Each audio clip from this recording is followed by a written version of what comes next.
Hi, my name is Pouka. This morning I'm presenting the painting, The Prophecy of the Dry Bones. It's 180 by 205. The prophecy of the dry bones is in the book of Ezekiel, where God asks him to prophesy if the dry bones can come alive. Now I've tried to put together the real meaning of that prophecy. We all know that when a civilization had its history stolen, hidden, or denied, his people are degraded to the rank of infant, considered of no achievement and depending on others for everything. That has been the case of the greatest civilization ever known and still shaping every area of our life today. From the discovery of the universe, the time, the horoscope, the religion, the mathematics, the physics, engineering, and every single aspect of life, Africa has been the cradle of everything. Everything that humans are still doing today. Even the language we are speaking. The English are speaking is used mostly by the world coming from Africa that a few people can trace or really want to acknowledge. We got things like hour that come from the horoscope, that derived from Horus, the god in Egypt, the Jesus in the time of the Egyptian. We got so many words like a thought. A thought was a god in Egypt as well. And Kemet, the chemist, all those words were deriving from Africa. But the important base of this prophecy is how can the bones, the dry bones, come back alive? Now, a human with no history is like an orphan who does not know his parent.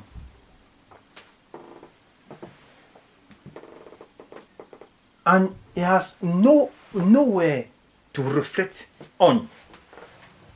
Then he is vulnerable and take on anything presented to him. Then an entire continent will be imposed a stolen and transformed religion, method and practice not their own. And this has been the case of Africa. When Africa civilization has been invaded, everything has been taken away from them. The civilization that we are all acknowledging is just 2,000 years base, starting in the year 0. But this is not the case about human on earth. Even scientifically, we know human has been on earth for a very, very long time. We know through the ancient history, the civilization, the global civilization that has been all over the world by the dark brown people. And we know as well that humans are not deriving from the monkey. As a monkey cannot give life to a human, a lion cannot give life to a dog. So let's just say the monkey has given birth to a human, but those humans were dark and the lightest color came after.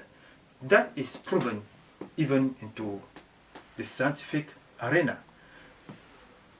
We got a new country today, like Brazil and all the other countries. Those countries are under 500 years. We got most of the country in Africa have been divided in 54 countries less than a century ago. And when the European invaded the country, the continent, and took away everything, included the dead body of the ancestors who are found in the museum here. Now, this prophecy is so powerful. It's so powerful. The meaning is huge. Why? Because the Africans, even their own name, have been taken away. Their own name have been taken away. The religion, the mask, such a thing were banned into the entire continent. The traditional religion, the spiritual practices were completely banned from them. So the generation that came out of their ancestors knew nothing. They transport other knowledge to impose to them the knowledge not their own. The languages, the philosophy, completely different. The philosophy that has been imposed on them is a philosophy that portrays white as pure and black as evil. In African tradition, darkness is the realm of the spirit. It's the duality of God. A person that can create darkness can create God. And the spirit, every human is a spirit. The spirit dwells in our body. But in this civilization, life is once, and as soon as we die, there is nothing else to hold on, which is not the case with other civilizations. Now, so that they can take back control, for them to take back control in all aspects of life, the awakening of the prophecy of the dry bones is a sort of important step into the renewal of that civilization. Because up to date,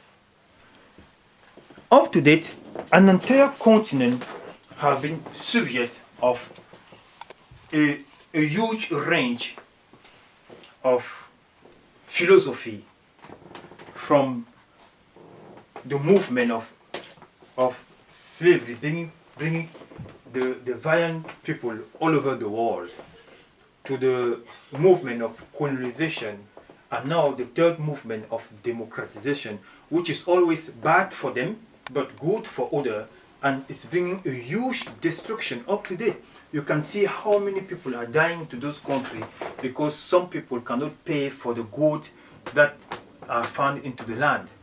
But Africa is the Garden of Eden.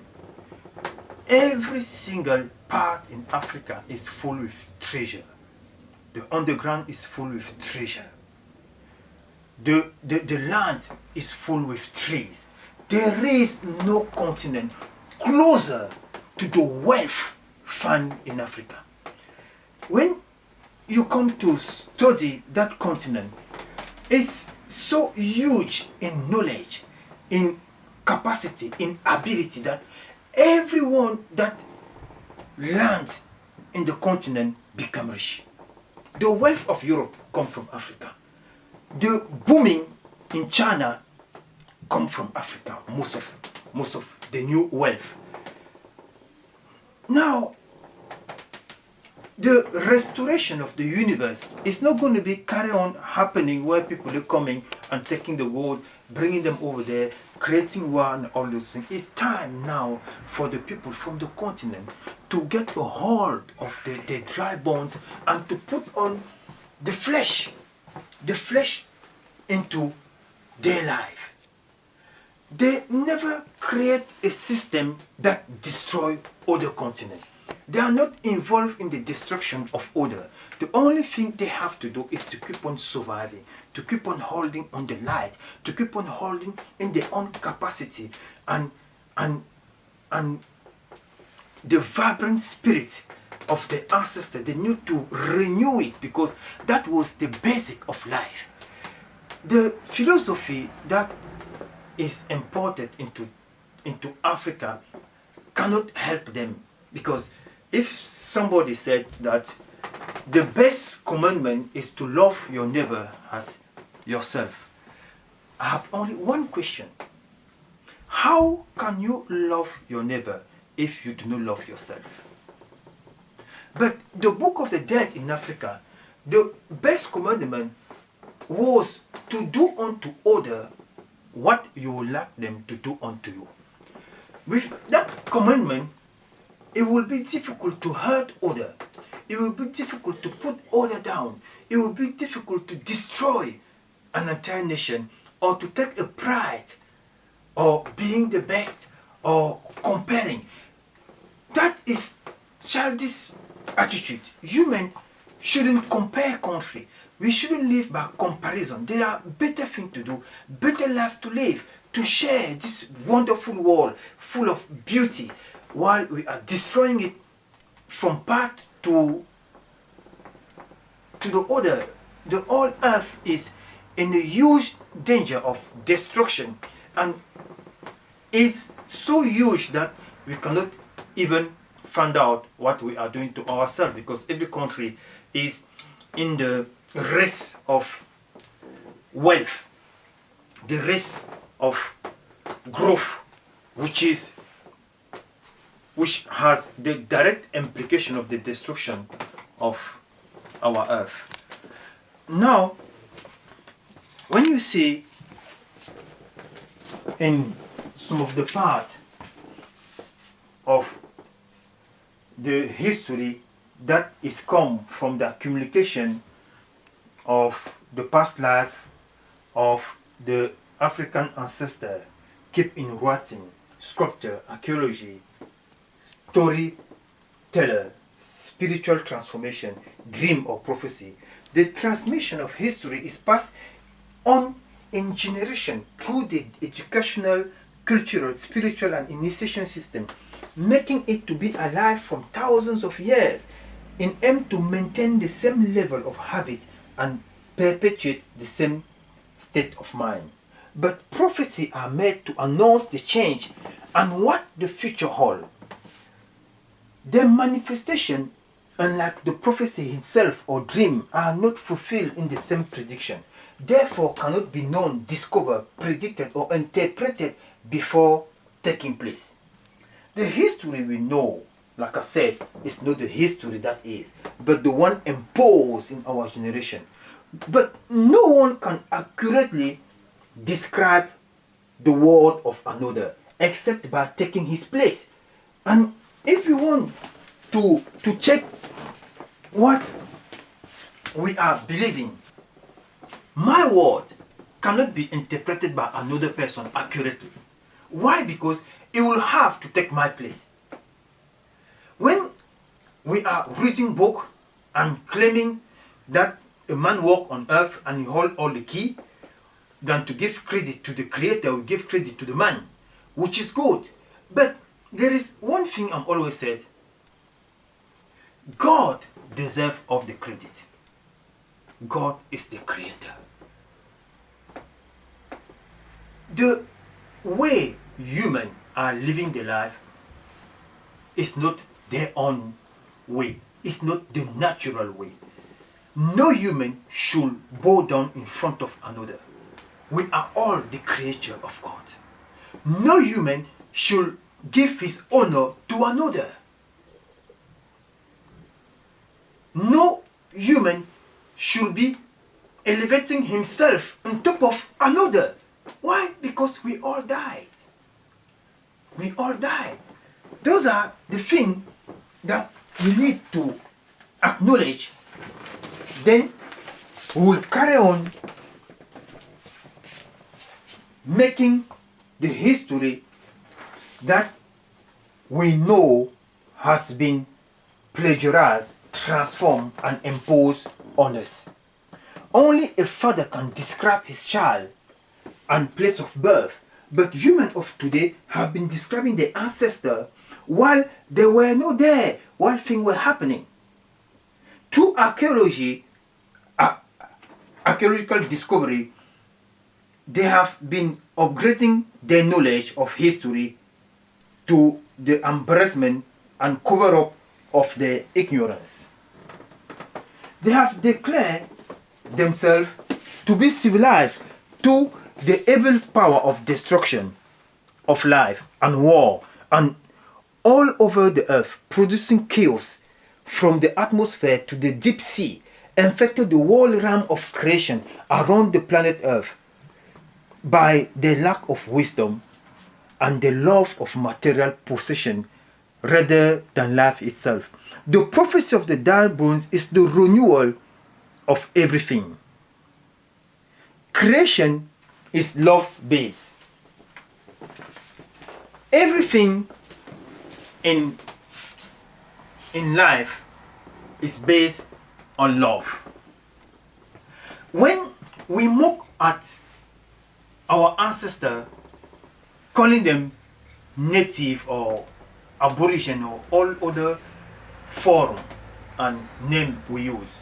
Why? Because we think our desire of material make us be better than they were. No, I do not think so. Look what we have made of the world. There is no peace, nowhere to be found.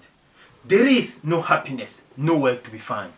We are trapped with the catastrophical atmosphere we have created with our industrialization and chemical.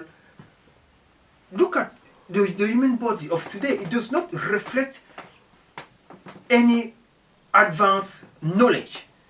Look at the war we still involved in with no reason because of the conquest of material, personal interests. You see people who are supposed to represent the population launching war on another, making weapon and abusing that capacity of manipulating human, which we are all under today. Now, if I can carry on looking at anything out of the harmonization of the eternity of love, nothing cannot survive on it so forever if it's not love-based. The static balance of eternity is to be maintained in order, like the air, unseen in the eyes, gentle in the nose, can be polluted by another odor, which has to be purified in the atmosphere to permit the air to function in its fullness, bringing every life together harmoniously, from the fishes to the deep sea, the tree, human, in everything in creation. Love is perfect. Love is good. The change that will be happening into those people, the change that are already happening into those people who were the first creation of God, and they're still holding the key of the survival of our universe. The color counts for nothing. Every human sleep and dwell in the darkness. From the darkness came out everything, and everything will return to the darkness. The darkness is the sign of eternity. The darkness, even the deeper light, this light contains the darkness.